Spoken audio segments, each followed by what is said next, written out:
Certo. Então, Daniel, a primeira pergunta que eu te fiz, a gente citou neutralidade 700, mas não conversamos sobre isso, né? Então, como teve essa discussão acalorada sobre neutralidade, a gente vai passar para esse assunto mais tranquilo, que é 700 MHz, né? E eu ouvi falar que vocês tinham tido um encontro com o governo para falar um pouco sobre isso e tinham se comprometido a entregar um estudo até o fim do ano sobre a situação da digitalização da TV e também quais seriam os próximos passos. E que, antes disso, houve o anúncio da antecipação do leilão dos 700 MHz. Eu queria saber qual é a visão de vocês hoje. Voltaram a conversar com o governo? Como que está essa situação? Ainda bem que você foi para a parte mais leve do debate, então. Mas, vamos lá. Da faixa dos 700 e essa discussão, que é uma discussão que interessa aqui a todos nós, principalmente esse quórum qualificadíssimo que nós estamos hoje debatendo. Eu vou pular todo esse capítulo da importância da radiodifusão, das características do Brasil, das particularidades, das dimensões continentais, porque isso aí todo mundo já sabe. Também vamos direto ao ponto.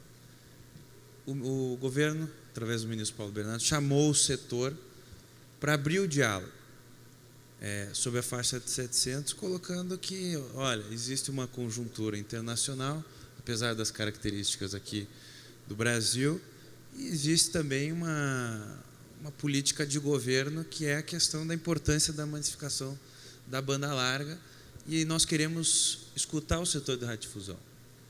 E nós estamos dispostos ao diálogo. Estamos dispostos ao diálogo com o governo, com o poder concedente, e estamos dispostos ao diálogo principalmente com o setor de telecomunicações. Então, o que nós estamos fazendo é vendo do nosso ponto de vista, estudando, para que a gente possa retornar aí, num primeiro momento, com o que a gente acha importante e depois com os estudos. Mas se eu pudesse dar uma modesta sugestão aqui nesse fórum, é que o setor aqui de telecomunicações não se afobe. Não se afobe no sentido que essa discussão virá, é importante para nós, a gente está consciente disso. Tem algumas premissas, que a principal delas, que é não deixar a população sem acesso de TV livre, aberta e gratuita, isso é uma condição fundamental. E também, porque se vier como fato consumado, essa questão de quando que vai ser o leilão e assim por diante, o setor tende a reagir, se isso for tratado como fato consumado. Mas se for tratado como um processo, e quais são os pré-requisitos, e esse eu já antecipei um aqui para vocês, que é não deixar a população fora, sem acesso à televisão aberta, é um caminho que tem que ser maturado. E, por outro lado, também não adianta, nós aqui não vamos ensinar vocês, obviamente, o negócio de vocês, mas achar que esse leilão não vai ter inúmeras obrigações, inúmeras regras, não vai ter um custo bastante representativo e assim por diante. Mas vou só para o que a gente chama de não deixar a população sem acesso da televisão aberta e gratuita. Isso tem vários desdobramentos. O primeiro deles é que tem que ter canal. Você vê, em grande maioria do interior do Brasil, essa faixa está realmente desocupada.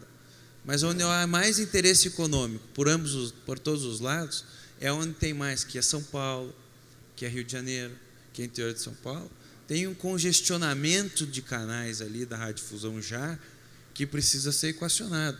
Na faixa dos 700 está proposta os canais públicos, que precisam também ser equacionados. Se eles forem entrar juntos com os canais comerciais, na faixa do UHF, vai ter falta de canal.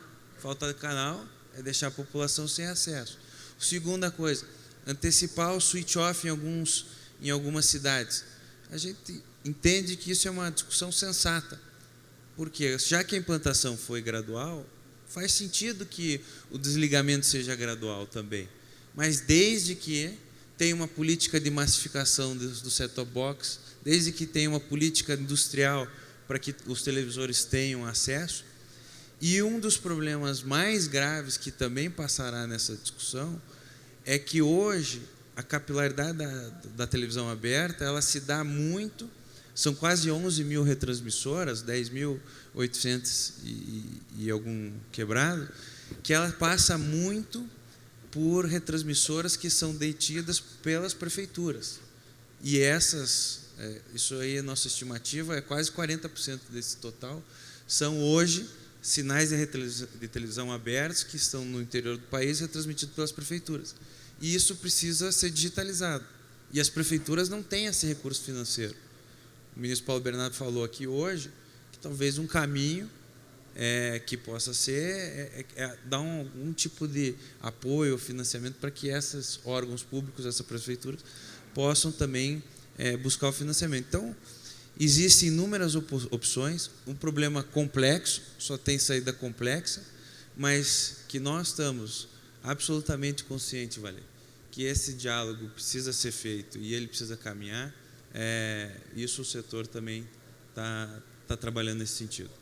Quer comentar alguma coisa, Valente? Olha,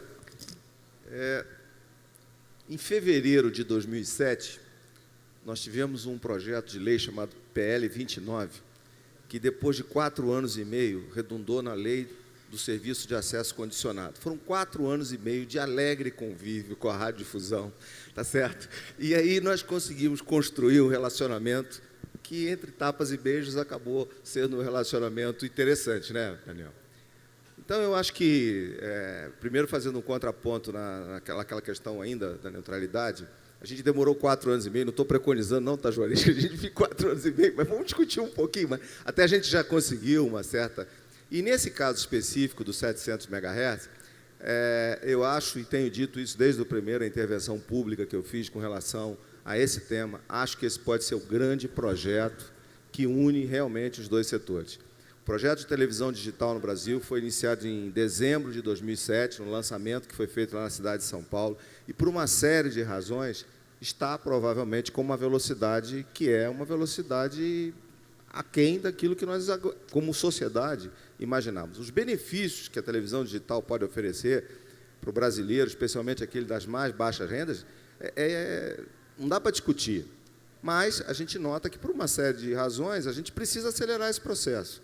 E acelerar esse processo significa trabalhar basicamente em 3 pontos.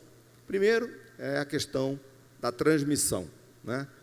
Quando a gente fala em pequenas municipalidades, ou até mesmo em redes de menor porte, a gente precisa fazer com que essa transmissão digital ela ocorra na maioria das cidades brasileiras. O segundo ponto é a questão de desfrutar da transmissão digital na sua plenitude, porque mesmo nas grandes cidades, exemplo de São Paulo, um dos grandes atributos da televisão digital é a questão da mobilidade. Mas esse atributo vai ser efetivamente obtido no momento em que a topologia da rede digital for desenvolvida, mesmo para as grandes redes. E o que eu estou falando? Eu estou falando que o sistema de televisão digital ele não é um sistema celular, mas ele avança para ter pontos de repetição em diversos locais de uma cidade grande como São Paulo, que também precisa ser desenvolvido. Não é uma operação fácil, a gente sabe. E o terceiro, que talvez seja o ponto mais relevante de todos, é a questão da recepção. Não dá para imaginar que a gente vai conseguir chegar às pessoas se os receptores não estiverem devidamente apropriados. E ter receptores apropriados significa que talvez a gente precise ser mais agressivo com relação à regra vigente de 50%, agora 75%, Daniel, se eu não me engano, né, dos televisores produzidos venham já com o sintonizador digital embarcado, mas, além disso, fazer um movimento para que as pessoas tenham set-top box ou algum tipo de sintonizador externo que permita a recepção do sinal digital. E aí é que eu acho que a gente tem um grande processo de integração.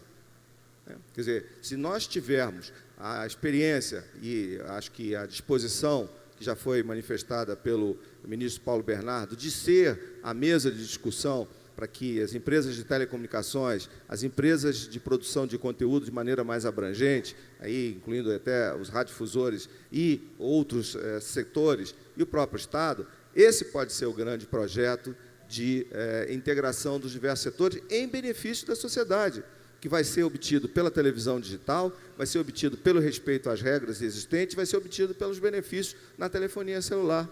Então, é isso que nós temos preconizado. quanto mais rapidamente isso acontecer, sem desrespeitar e violar direitos, sem desrespeitar o processo de negociação, sem fazer com que a gente queime etapas que não podem ser queimadas, eu acho que será melhor. E essa é a nossa disposição. É isso que a gente tem sinalizado, é dessa maneira que a gente tem procurado agir. E com uma experiência acumulada, né, Daniel, né, Juarez, grande ao longo dos últimos anos, que eu acho que nos faz ter credibilidade para conduzir esse processo. Daniel, você disse que a possibilidade de se escalonar o desligamento, né, é possível se forem tomadas várias medidas, até porque a implantação foi escalonada também. Mas, pelo cenário atual, sem nenhuma nova medida de política pública, o que deve acontecer em 2016? Vai ser possível fazer o switch off na data prevista? Se partindo da premissa, se eu entendi bem a sua pergunta, se não tiver nenhuma política pública muito arrojada nessa questão como o Valente colocou, da massificação, dos receptores, da televisão móvel, se não tiver um papel importante, eu te diria com quase certeza que esse prazo seria prorrogado, porque ainda você tem, mesmo nas cidades que têm o sinal disponível, você não tem uma percentual da população ainda com bastante acesso à televisão digital. A ponto bom dessa hora que o governo traz para a discussão e traz a iniciativa de antecipar algumas cidades que começaram antes, ele tem alguns pontos. Primeiro, a gente acha que antes da Copa do Mundo, aí antes de 2014, 2015, nós não estamos falando de antecipações aí enormes. Não dá, até porque esses pré-requisitos precisam. Então, nós estamos falando aí, quem sabe, meados de 2015, assim por diante. Mas o ponto bom, a hora que entra essa discussão, é que gera ainda maior comprometimento por parte do poder público para que haja as políticas públicas para que isso seja facilitado. Seja, como disse, na distribuição do set-top box, seja na realocação dos canais e assim por diante. Outro ponto é que, se você pensar que ainda tem uma capacidade de processamento do próprio Ministério, nas outorgas de televisão digital, nos investimentos do setor privado, nos investimentos das outras entidades como prefeituras que ainda estão no processo, as cidades menores é quase que inevitável que elas tenham essa prorrogação. Mas o ponto é a participação do governo e dos atores nesse quesito, ele é fundamental para que a gente possa avançar na discussão.